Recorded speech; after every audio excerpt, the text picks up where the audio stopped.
pada tanggal 10 Asyura seluruh cucu-cucu Rasulullah terbunuh oleh Yazid bin Muawiyah. Maka bulan Asyura adalah bulan duka kaum muslimin dunia. Makanya orang Indonesia terutama di kampungnya Bapak Presiden menyebut bulan Asyura dengan sebutan bulan Suro. Ekornya saja yang diambil, karena orang Jawa itu sukanya ngambil ekornya aja. Muhammad diambil mat, Asyura diambil suro. Makanya di bulan Asyura orang berduka karena terbunuhnya cucu Rasulullah. Maka di Jawa ada tradisi tidak mantu, tidak nikahkan anak, itu karena bulan duka. Di Jogja ada yang namanya keliling beteng. Maksudnya di bulan Suro jangan terlalu banyak mulut, jaga mulut. Nah di Solo mengikuti kebo Kiai Slamet, kalau kebonya keluar tainya diusapkan ke seluruh tubuh. Ini bulan duka, jangan bersolek. Dan biasanya bulan Asyura di Indonesia diikuti dengan santunan anak yatim. Nah inilah. Dan dari situ terus Islam bergerak, makanya monumen-monumen itu. Lahir Sayyid Ali Zainal Abidin.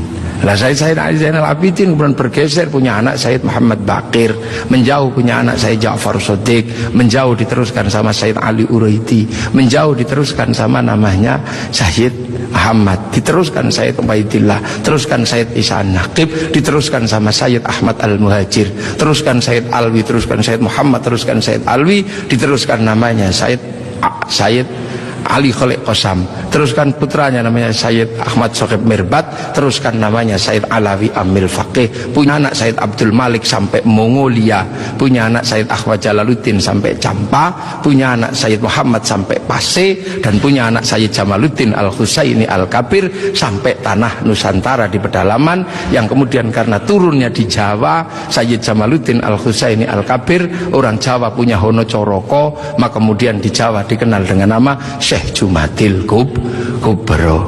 Dan disitulah kemudian Islam ketemu dengan kebudayaan peradaban Nusantara. Nah inilah tonggak Makkah ini yang akhirnya menjadi penjelasan, oh ternyata Makkah sini geser di sini. Dan kemudian kita diingatkan bahwa Syekh Jumadil Kubro punya anak namanya Said Ibrahim pindah Palang Tuban sana, punya anak namanya Raden Rohmat Sunan Ampel. Nah ini yang kemudian bangun peradaban baru di Nusantara. Syekh Jumadil Kubro punya murid namanya Samsuddin pindah Jawa Barat, dikenal dengan nama Syekh Kuro, punya murid namanya Datuk Kahfi pindah Cirebon, punya murid namanya Syarif Hidayatullah Sunan Gunung Jati. Nah inilah baru kita kemudian menemukan titik sini. Nah pertanyaan-pertanyaan besarnya inilah yang akhirnya kemudian menjadi penjelasan. Lantas bagaimana kita mengikuti Rasulullah di tempat yang jauh ini? Rasulullah memberikan garis namanya ahli sunnah wal jamaah, bahwa Rasulullah yang diajar pertama wal jamaahnya bernama sahabat, wal jamaahnya sahabat generasi kedua namanya tabi'in, tabi'in punya generasi berikutnya namanya tabi'ut tabi'in, dan kita ini adalah generasinya para ulama yang cara pembelajarannya sangat berbeda. Di Arab sana Rasulullah mengajarkan bagaimana makan dengan 3 jari, masih bisa dijalankan sampai hari ini karena di sana masih kurma sama roti. Begitu sampai di Nusantara sudah tidak kurma dan tidak roti, tapi sudah soto, maka makan dengan 3 jari sudah bukan sesuatu yang mudah. Di sana kurban pakai unta, di sini tidak lahir unta tapi lahir kerbau sama sapi. Karena terlahir kerbau sama sapi, maka jangan memaksakan diri kurban pakai unta, nanti ditangkap oleh polisi karena nyuri untanya kebun raya Bogor. Ini di sana masih bisa pakai jenggot dengan utuh, tapi di sini rasnya adalah ras Mongoloid, sudah tidak punya jenggot. Inilah maka ulama-ulama awal yang datang ke sini tidak pernah ribut masalah simbol-simbol yang tidak bisa dilakukan oleh orang Indonesia. Nah sekarang ini tugas pemerintah, karena banyak orang yang kemudian lupa kedudukan itu, kemudian memaksakan menjadi orang dipaksa langsung ikut seperti Rasulullah. Nah ini yang harus kita pahami, bahwa kita ini berkedudukan sangat jauh. Quran saja berbeda-beda ketika mengajarkan. Di awal Rasulullah Quran tidak ditulis. Kenapa? Karena sahabat apal Quran. Orang apal tidak perlu menulis. Saya apal wajah istri saya, nggak pernah bawa fotonya kemana-mana, karena saya apal. Makanya ibu-ibu yang fotonya dibawa kemana-mana jangan seneng dulu. Jangan-jangan karena belum apal.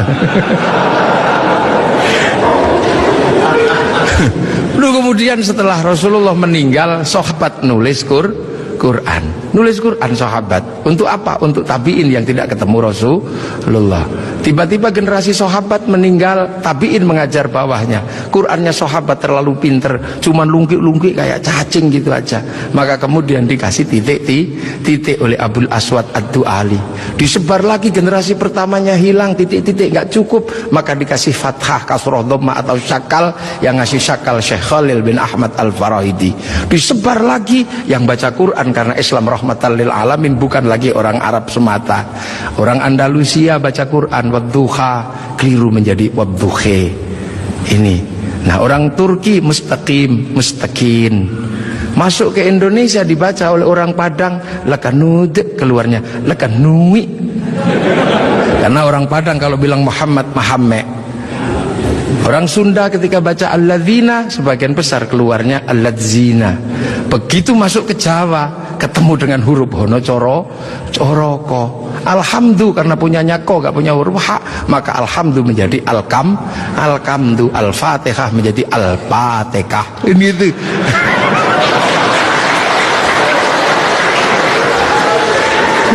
Nah ini, orang kalau ngerti proses kodifikasi Quran pasti tahu.